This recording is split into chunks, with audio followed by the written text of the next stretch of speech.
ಪಶ್ಚಿಮ ಘಟ್ಟದ ಮಳೆಕಾಡು ನಮಗೆ ಕಾಣುವುದು ಕೇವಲ ಅದರ ಒಂದು ಮುಖ ಮಾತ್ರ. ಏಕೆಂದರೆ ದಟ್ಟವಾದ ಆ ಹಸಿರು ಮೇಲ್ಛಾವಣಿಯ ಆಚೆ ನಮ್ಮ ಕಣ್ಣಿಗೆ ಸುಲಭವಾಗಿ ಕಾಣದ ಮತ್ತೊಂದು ಬದುಕು ಉಸಿರಾಡುತ್ತಿದೆ.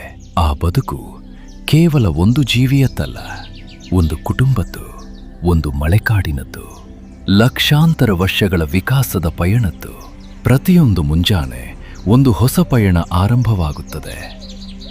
ಪ್ರತಿಯೊಂದು ಕೊಂಬೆಯೂ ಒಂದು ಹೊಸ ದಾರಿ, ಪ್ರತಿಯೊಂದು ಜಿಗಿತವು ಬದುಕಿನ ಮೇಲಿನ ನಂಬಿಕೆ. ಆ ನಂಬಿಕೆಯ ಹೆಸರೇ ಲಯನ್ ಟೈಲ್ಡ್ ಮಕಾಕ್.